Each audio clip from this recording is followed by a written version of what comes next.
हे तसं आपण सांगितलं तसं एकदम खरं आहे का जागतिक स्तरावरची एक नाविन्य अशी एक कंपनी बऱ्याच वर्षापासून त्या ठिकाणची सुरुवात मुंबईला झाली. त्याच्यानंतर इथं पुण्यात आली. पुण्यात येऊन आता मी मुंबईच्याही तिथल्या ठिकाणी जाऊन त्या ऑफिसला वगैरे भेट दिली. तिथेही अशाच पद्धतीची परिस्थिती आहे. पण हे स्वतंत्र महामंडळ असल्यामुळं बऱ्याचशा गोष्टी ह्यांनी यांच्या स्वकर्तृत्वावर किंवा स्वउत्पन्नावर चालवाव्यात अशा पद्धतीची काही ती घटना असल्यामुळे खूप दिवस त्या अडचणीत आहेत. आज आपण इथलंही जर बघितलं तर पहिले तर कर्मचाऱ्यांच्या ज्या काही फॅसिलिटी असतील, खूप मोठ्या प्रमाणात काम करावं लागतं, परंतु त्यांना पाहिजे त्या पद्धतीचं जसं आता 7वा वेतन आयोग, त्याच्या बाकीच्या सगळ्यांना 7वा वेतन आयोग लागू आहे, त्यांना नाही आहे.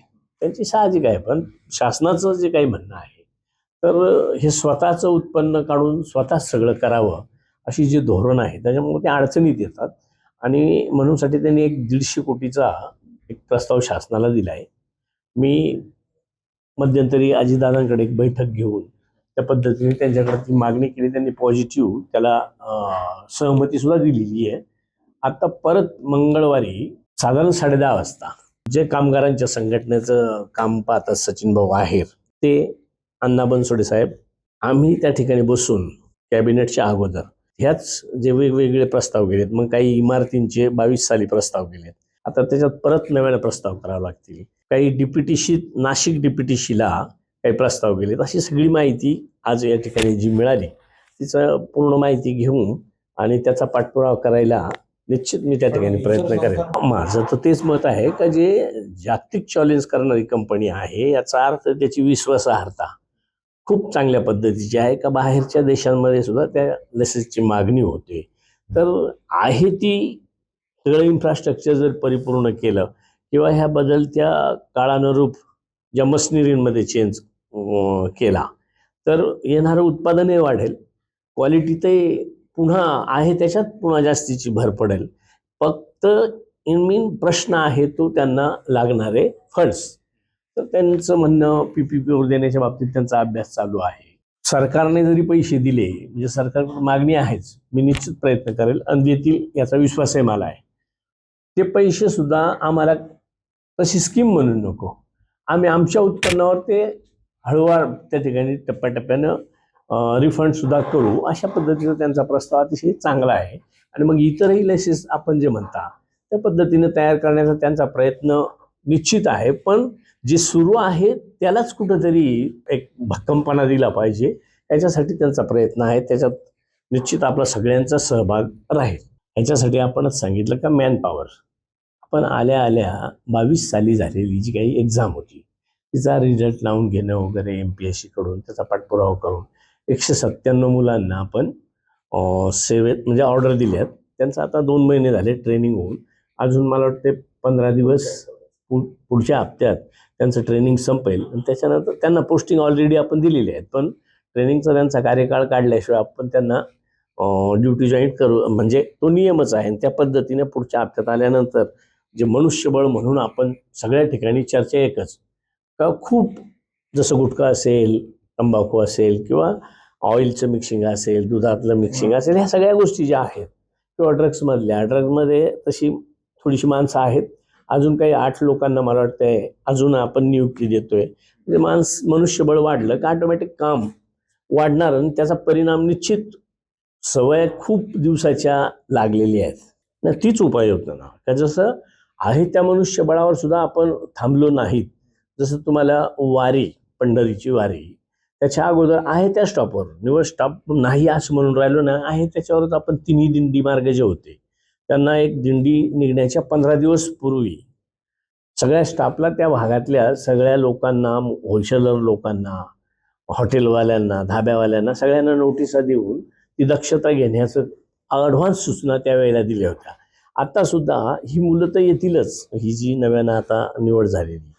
आणि मग 1 महिन्यापूर्वीच आम्ही एक नोटीस काढलेली आहे का आता सणाचा पिरियड गणपती बाप्पापासून सुरू झाला तो अगदी दिवाळीपर्यंत ते सारखे सणाला सण लागून येतील असं म्हणून आपण त्या सूचना दिल्यात. आणि सूचना देऊन थांबणार नाही तर त्याची ॲक्शन सुद्धा घेऊ का हे फक्त सूचना दिल्या जातात, एवढ्याच पर्यंत सीमित न राहता आपण त्यांच्यावर कठोरातली कठोर ॲक्शन घेणार. दंडाची सिस्टीम जी आहे तिची दंड केला जातो, पण तो एवढा नगण्य केला जातो का त्याला किती वेळा केला तर काही वाटणार नाही. म्हणून साठीच जे शेवटची मर्यादा आहे त्याही बाबतीत त्या ठिकाणी आपण कार्यवाही करू. आता आपणच सांगितलं केंद्राकडे आहे, तर केंद्राकडे तसा पाठपुरावा मध्यंतरी आम्ही केला, अजूनही पाठपुरावा करू. केंद्रात सुद्धा काही वेळेला काय कामकाजाचं कसं असेल किंवा प्रोसेसचा भाग असेल, पण वेळच्या वेळी त्याचा पाठपुरावा केला तर त्याचा रिझल्ट मिळतो. जसं मी पनीरमध्ये बघितलं का पनीर एकच का दोन, पण पनीर दोन, मेनू कार्डवर बाकी पनीर एक. म्हणून आम्ही मागितली होती परवानगी का बाबा असा आदेश काढायला आम्हाला तसे परवानगी द्या. तर शासनाने तात्काळ केंद्र सरकारनं तात्काळ परवानगी दिली होती. तसंच पुन्हा त्याचा पाठपुरावा करून सोलापूरच्या बाबतीत आपण सांगितलेलं मी कार्यवाही करतो. नाही, म्हणून आपण प्रयोगशाळा सुद्धा आता ज्या काही नव्यानं काही अंतिम टप्प्यात आहे. काही नाशिकचं बांधकाम झालं आहे, नागपूरचं तर मला वाटतं काम सुरू झालं, म्हणजे त्याची शिफ्टिंग होतं, इमारतीचं काम झालेलं आहे. ह्याची ठाण्याची वगैरे. तर आपण प्रत्येक रिजनला कमीत कमी एक तरी गव्हर्नमेंट म्हणजे स्वतःची शासनाची लॅब असावी असा प्रयत्न करतोय. त्याच्यापैकी 3 लॅब आता पूर्णत्वाला आल्यात. अजून 6 रिजन आहेत. 6मध्ये मोठ्या भौगोलिक परिस्थिती किंवा पुणे असेल किंवा नागपूर असेल, मोठी शहर आहेत, तिथं तिचा विस्तार जरा मोठ्या पद्धतीनं करावा लागेल का जेणेकरून आपण म्हणतात ते खरं आहे का रिपोर्ट देतो पण सॅम्पल देतो पण रिपोर्ट त्याचा 14 महिन्याने यायचं. 14 तो आता काहीतरी 3-3.5 महिन्यापर्यंत आलाय. म्हणजे थोडंसं त्याच्या पाठीमागे लागलं तर माणसं किती आहेत, लॅब किती आहेत याच्यापेक्षा पाठपुरावा केला तर हा फरक मला जाणवला. त्याच्यात अजून फरक होईल. सोशल म्हणण्यापेक्षा न्यायदेवता आहे, प्रत्येकाला न्याय मागण्याचा अधिकार आहे. संविधानानं ज्या पद्धतीनं ठरवून दिलंय त्याच्यात तर काय फार हस्तक्षेप होत नाही, पण तात्पुरतं का होईना जे आपण म्हणतात ते सामाजिक जे हेवे किंवा सामाजिक एकमेकाविषयीचा जो काही हे गैरसमज होतो तो तसा खूपच वाईट. कारण त्याचा निर्णय हा काय शासन म्हणून शासनाच्या अधीन नाही. शेवटी काही झालं तरी त्याला संविधानाचा आधार घेतल्याशिवाय तर होणार नाही. आणि म्हणून जो बंजारा समाजाच्या संदर्भात सांगितलं जातं त्या बाबतीत तरी मी आता महाराष्ट्रभरातून आपणही का गप्प बसायचं, आपणही का गप्प बसायचं, मला आदिवासी म्हणून सांगितलं जातं. त्यावेळेला मी तेच सांगतो की बाबा आपल्याला जर संविधानानं त्या पद्धतीनं जी सूची ठरवून दिलेली आहे त्याच्यात बंजारा समाजाचा संबंध नाही तर आपल्याला घाबरण्याचा काही संबंधही नाही. आणि जशी जशी वेळ येईल तशी आपण कायदेशीर त्याला उत्तरं देऊ.